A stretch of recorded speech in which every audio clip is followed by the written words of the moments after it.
Right guys, so as you can see we're here for AOR Season 15, round number 6 here for my home Grand Prix at Silverstone in England.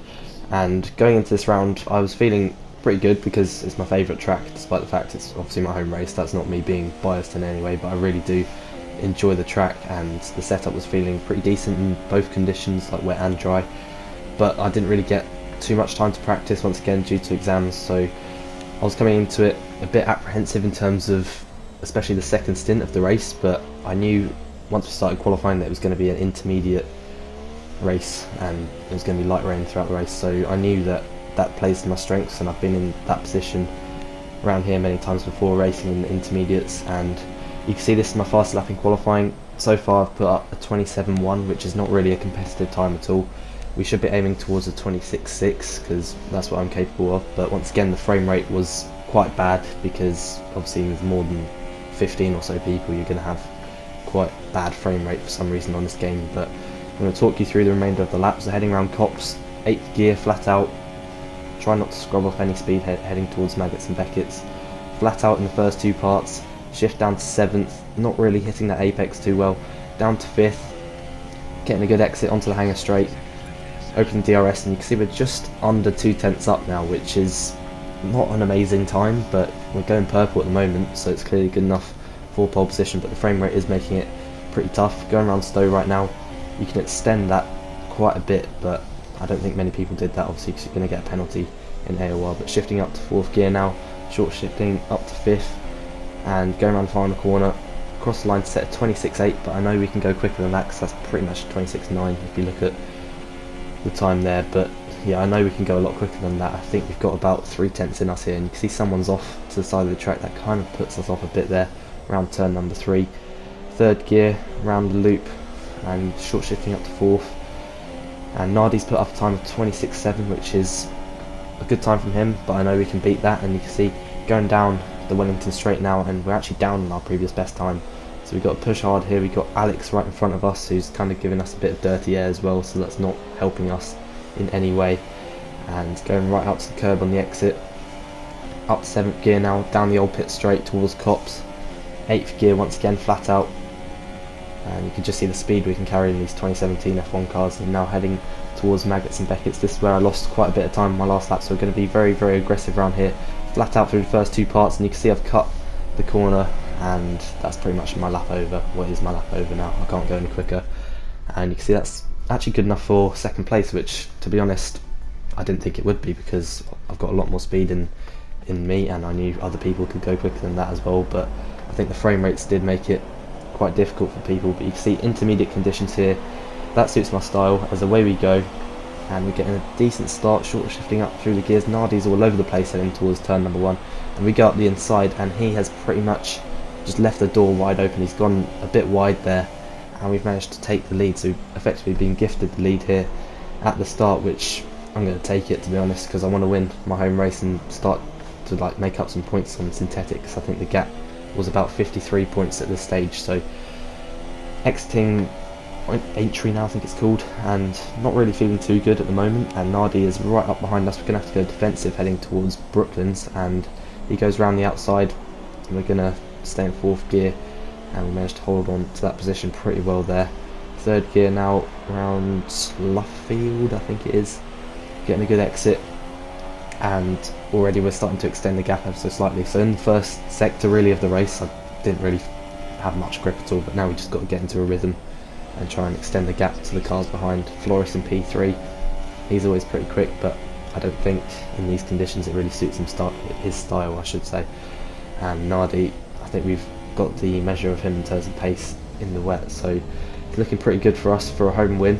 And Synthetic was actually down in 10th or something at this stage, so we could be on course to make up quite a lot of points on him here today, which would be very, very good for my championship. But you will expect him to come through towards the end of the race like he always does, to be honest. Despite him being maybe towards the lower end of the top 10, he always manages to find a way to get up towards the top 5, so we're going to have to wait and see how that goes for him. But we really do need to make up points on him after obviously China with the glitch, Baku with the crash with Nardi, and I will be missing Brazil definitely at the end of the season, and maybe Spa, I'm not too sure.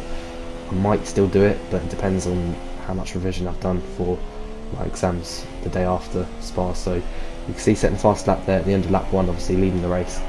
Setting the 43.9 on lap 2, so gradually extending the gap to Nardi. The gap's now 8 tenths.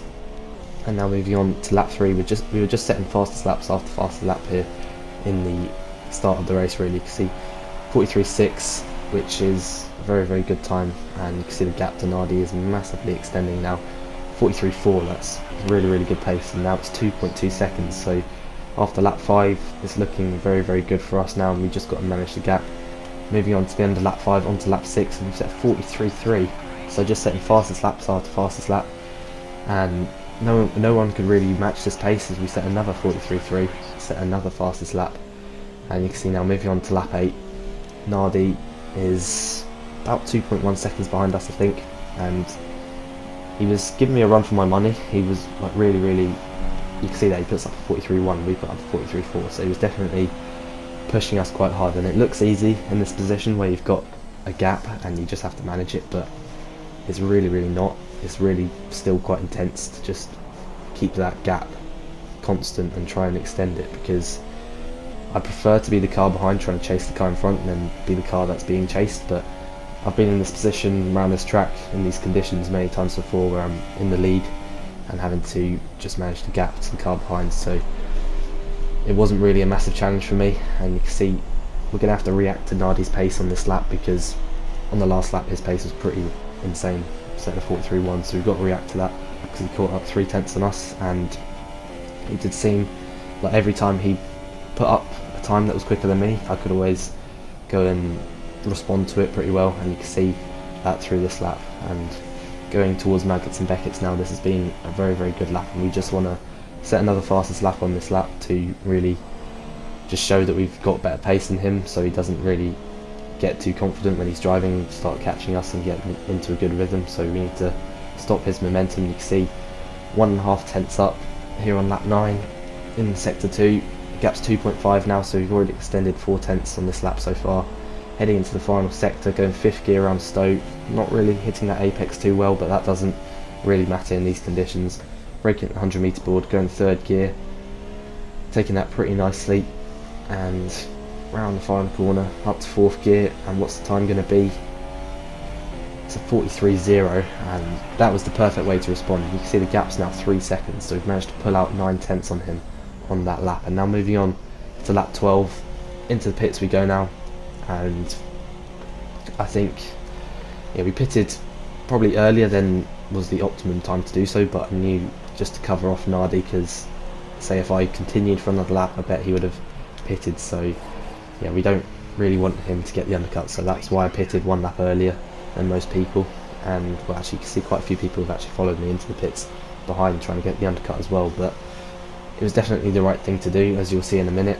Going down the pit lane now, this is one of the longest pit lanes on the Formula 1 calendar, if not the longest, I think. So going down the pit lane now, the synthetics in P3, well, it keeps changing with Deagle Killer there, but he wasn't having the greatest race, and he wasn't really, his pace wasn't really amazing around here in both conditions really, and you can see that through qualifying. But he was making his way through the field, and it's definite damage limitation for him around here, but it's definitely a good race for me, this one, and I needed to make the most of it.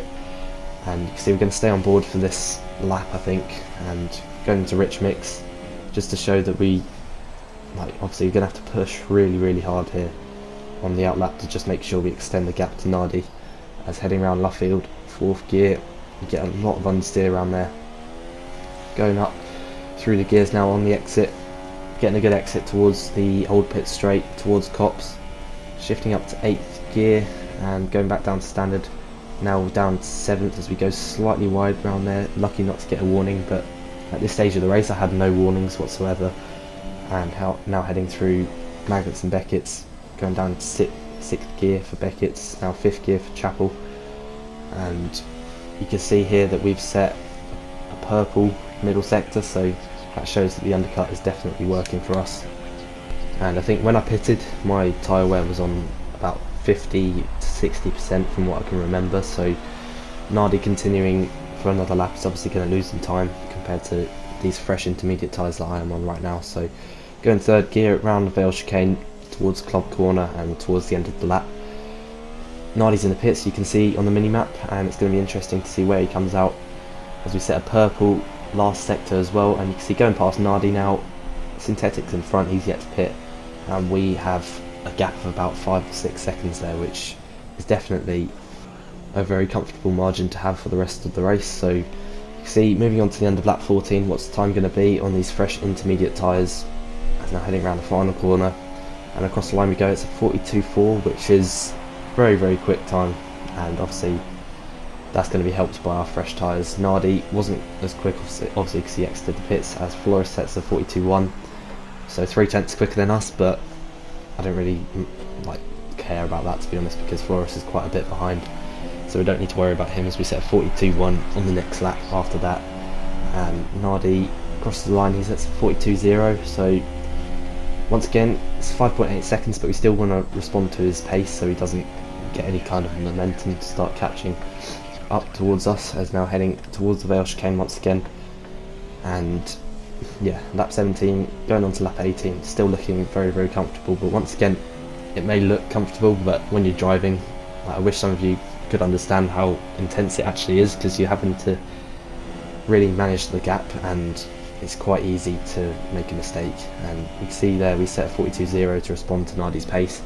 And now moving on to the final lap, my personal best was a 41.7 that I set on a couple of laps after the last clip that you would have seen, but we are moving on to the last lap because nothing really happened and I was just managing the gap and just keeping a consistent pace. You can see Nardi's caught up by about 2.8 seconds, but that really happened in the last 2 or 3 laps where I was just taking it nice and easy towards the end of the race, where we are going to take victory at my home race, which is definitely something I wanted to do, and it was going to be difficult considering I didn't do too much practice. But heading around the final corner towards the line to take victory here for the second time in AOR season 15 in my home race, that was definitely needed after quite a bad run of bad luck for myself. So that was definitely a great result for me, and I felt very good after that to just get some momentum back. And Synthetic finished down in P5, so we managed to gain 15 points on him, which takes the gap to 38 points, which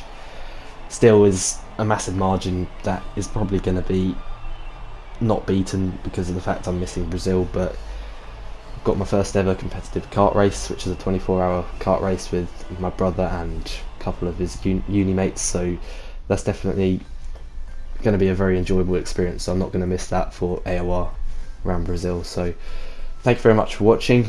You can see victory for us. Nardi got 2 3-second time penalties, which took the gap to nearly 9 seconds, and quite a lot of the drivers got time penalties actually. But Synthetic, my championship rival, starting in P8, went down to P10, and I think he made it up to he did make it up to P5 by the end of the race. And you can see going through the instance now, I did not get a single warning, and yeah, that just shows that we were definitely in a good place today in terms of my driving. I think I drove very well today. So thank you very much for watching. Leave a like if you have enjoyed, subscribe to the channel if you're new, and I will see you very soon. Goodbye.